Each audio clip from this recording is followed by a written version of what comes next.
Here last week, he held a 3-hour talk with the one widely regarded as a man who builds for the future, leaving lasting foundations. And the result, the honor of assisting Louis van Gaal for the next 3 years. Ryan Giggs got his dream job. What will happen to his class of '92? Nicky Butt, Phil Neville, and of course, we also have the third one, right? There are about 3 of them, 4 in a row, including Ryan Giggs. You're watching Sport This Morning on Channels Television. I'm Cecilia Amogbe. Coming up on the program, no distraction for the best coach in Africa in the build-up to the biggest tournament in June. And the race to Brazil is on, with the United States naming Clint Dempsey as captain, and Ricardo Quaresma is not on Portugal's final list. A big blow for him, you will say. He says he will build a house for his trophies and awards. Now, what will he do with all this money? 20 million euros, more than Cristiano Ronaldo and Zlatan Ibrahimovic. Lionel Messi is now the highest paid footballer in the world. Also on the program is the NBA, the Western Conference Finals Game 1. Kevin Durant's 28 points was just not enough for Oklahoma City Thunder as they were blown away by 17 points. San Antonio Spurs, of course, surely making the best of home court advantage there.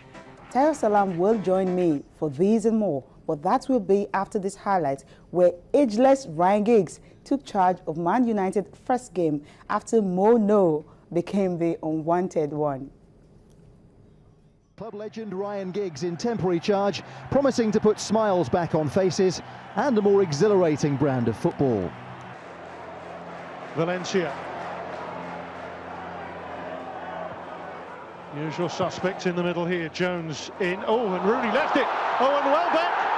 He got his ankle caught, and it's a penalty. Not expecting it to come his way, and he panicked, and he just pulled Welbeck down. So Rooney from the spot. Rooney against Ruddy. No doubt whatsoever. Wayne Rooney emphatically scoring the first goal in the Ryan Giggs era. They finally got a break that they needed, and he'll be a happier man as a result. I guess so far so good. A little more oomph going forward. A bit more in that man's mould. Yeah. But here's Rooney. He's opened up the angle for the shot, and he's curled it! He's curled it brilliantly! And by Jones, there's the goal, and there's Mata, 4-4. Manchester United 3, Norwich City 0. Surely a winning start for Ryan Giggs now. Young here, on for Evra, in behind Whittaker. And here's Valencia, it must be. It's 4. Juan Mata with his second of the game. Well, yeah, this is exactly what Ryan Giggs wanted. You know, overlapping fullbacks, decent cross from Evra. And when Valencia helps this back in, it's either Hernandez or Mata who's going to get something on it. Johnson. Well, Tayo Salam is here. Tayo, good morning. Morning, Cecilia. It's great to be here once again. Yeah, definitely, A lot of to course, talk about. last night, whole shocking news, right?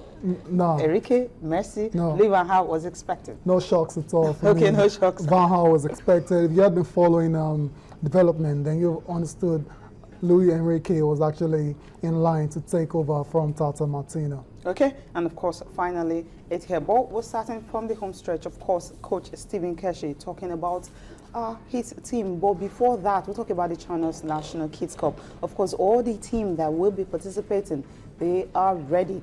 We have about 16 teams that will be taking part in the last stage. But before that, of course, you can get to talk to us on the social media you have on the feedback mechanism from the different social media you have on your screen: Facebook, Twitter, and of course my own. You can also follow me on Twitter. We'll talk about Coach Stephen Keshi saying that he's a focus for the World Cup, no distraction.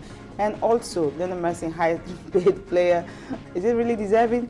And also, Ricardo Quaresma will be missing out and the Portuguese national team. Well, so much on that, but you can talk to us on the social media you saw on your screen, Facebook, Twitter, and of course you can also follow me on Twitter. Right? Starting with the national channel's National Kids Cup, what is happening today, of course, is a press conference, so the team will definitely start playing tomorrow at Agege Stadium from 10 a.m. And of course, today for the press conference, we'll have most of our channel staff, of course, all of them will be there, and that's where they address the media, how the games will definitely going to go. Well, we have the participating schools on your screen right now. You have a Research Model Primary School from Kaduna, Jahun Central from Jigawa State, St. Anthony's from Ondo, Pepondon from Ekiti State. They have a Banham from Rivers State, and IMG School from Oyo State. Also, the other schools that participate in, you have a School Road from Abia State, Ebute Menta from Lagos, of course, as our team really. Yeah. Sorry about Lagos, and Dr. Teslim Elias Lagos, and of course Agoegba Lagos, and Nana from Delta State. Representatives of Osun, Sokoto, Ebonyi, and Kwara State will also be participating in the last stage for the trophy. Yeah, I was gonna say the boys have been separated from the men, Really? but they're all boys, really. They're all kids, They're all not kids, even boys. yeah. So I'm not gonna use that. I'm not gonna use that one there. But seriously, now it's upon us now. Really, we know the teams that we represent that will come now to the national finals, and I'm looking at Lagos State. I'm looking at Aguegba. I'm looking at Dr. Teslim Elias. I'm looking at. You're looking at the Lagos team. You're not looking at the reason I'm saying that is last year it was won. It wasn't won by a Lagos team. It was won by a team from Delta. Yeah, so this time around, get into the finals. This time around, all the representatives for Lagos, they really have to step it up. Really, they are. I understand it's a developmental competition and all that, but then the joy of winning cannot be quantified as well, especially for these kids at this very stage. Okay, if you want to get the very best of football, where you have kids scoring close to 7 goals in a game, then you have to be at Agege Stadium, where the tournament is starting tomorrow from 10 a.m. Okay, still on the program, we'll talk about Coach Stephen Keshi. He's focused to getting the very best player for the World Cup. He said he's not distracted no matter what the media is saying, what some people are actually saying that, well, some players will have to be there, some can't be there. Everyone is saying Ike Uche, highly gifted, of course, technical player, he's not in the squad. But Keshi said he's going with a team that would definitely, ensure that Nigeria will play as a unit, play as a team, and of course, if possible, get something out of the World Cup. He actually said this while he was receiving an award that he got last year. That's the Nigerian Pitch Award, best coach of the year. Of course, he got that last year. And he was not there to actually receive it when it was on in Calabar, because that same day, Nigeria also qualified for the World Cup and all that. Yeah. So he received that award yesterday in Lagos. So it was after this award he actually spoke with our correspondent, Austin Okon-Akman, and told him that, look, he's focused on the World Cup and he will not be having any distraction. Let's listen to him. You know what, no matter what Lisa brings out, Nigeria will still question it. No matter what Lisa. Even if I have to go have 20 Leo Messi, they will say, why 20 Leo Messi? So I don't even want to talk about the list. This is what I want. This is what I think is going to make Nigerians proud. These are the players that I think they want to do their nation proud. They want to be, they want to do themselves proud also. And that's it. Their biggest quality is being together. They're fighting for one another. I'm beginning to see a little bit of what we had in 1994 in the team now. It's coming gradually. And you see, I'm beginning to see them now speak the truth to themselves in the dressing room. They don't have that before. But now it's coming up, and which is great. Hey, oh boy, if you don't want to play, tell coach you don't want to play. We will not come here to, and that's how it is. When we were playing, we talk to ourselves. coach, make JJ sit down. No one will dribble here. This match not to go on, and that's the gospel truth because we're not there to, But if you're ready to give us what we want as a team, as a player, not as for the coach, but then no problem. Okay. Yeah. Well, if you're ready to play, you play. Or give us what we want, Yeah. and not what you think you want to do. Absolutely. And as regards the award itself, it's better late than never. Truly deserved to win that particular award. So thumbs up to Keshi for that one. As for the team, like I said, it's still building. I wonder when the building is going to stop. The building will continue into the World Cup because right now we have 30 players in the team, and I believe Keshi really knows the 23 that will go to the World Cup. Obviously, there are a couple of friendly matches lined up for the Super Eagles starting. At least this month with Scotland. Yeah, starting with Scotland on the 28th, and it will be an opportunity for some of these players that are not sure of the place on the plane to Brazil to try and crash the party. But I think Keshi knows the players that will represent Nigeria already.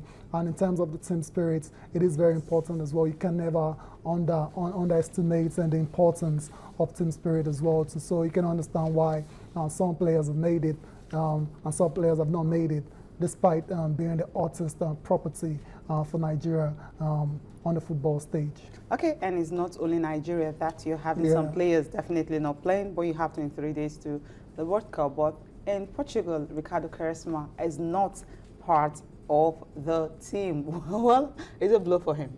Yeah, a big blow for Quaresma. Quaresma, we know him. He's been around for a long time now. And if you get Quaresma now, you think he's probably an old man. He's not old. He's still quite young, relatively young, and still playing good football for Porto. But unfortunately, he's missed out on the party to Brazil.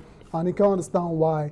Nani has made it, Quaresma hasn't made it. I believe it was a straight choice between those two players. And if you want to consider the fact that Nani hasn't really played very well for Man United this season, I think he's had about 12 appearances only for Man United, but you wonder how he's able to make the team. But these coaches have their reasons as well, just that the same way we're talking about Keshi in Nigeria. It's the same way people are talking about the coach of Portugal, picking a Nani ahead of Quaresma. And of course, Quaresma scored more goals than Nani. I think Nani has scored just one goal this season. No, it's been an awful season for Nani. He's been injured a lot. He's been off color, and even when he comes on, he's not just the same Nani. But these coaches have who they believe in. They have who they truly believe in that can do a job for them. I think most of the coaches are actually looking at players that can play as a team. That's what most of them are looking at now. Younger players that they feel can deliver. Then those that they feel they cannot be without, they just pick them. And those that they feel they can do without, they drop them. Maybe that's what most of the coaches are gunning for youth. Now, this Clint Dempsey actually has been named the captain for the U.S. team. Let's just listen to him, what he feels he would do to ensure that at least the Americans finished in a respectable position. Not winning it, definitely. I mean, it's an honor to be the captain, and it's a privilege, and it's just about working together with the team, everybody trying to get on the same page and try to do something special, accomplish something great in your life, and you don't get many opportunities like this, and you make. I think it's important to have a mix in terms of players that are playing in different places. It's good for players to be on a good run of form and to feel confident. I've experienced playing in MLS and going to a World Cup in 2006 and felt I was able to make an impact, and then I was able to play in Europe and go into a World Cup in 2010, felt that I was able to make an impact. So I don't see a difference in what league you're playing in. It's just about how much you want it, how confident you are, and making the most of the opportunities you get. That's how much you want it. That is what is important. We'll go for breaking the reactions. Of course, truly the appointment of Louis van Gaal as Man United manager. He's a manager that has been referred to as larger than life. Jose Mourinho, of course, had something to say concerning him. After that, the papers will be next.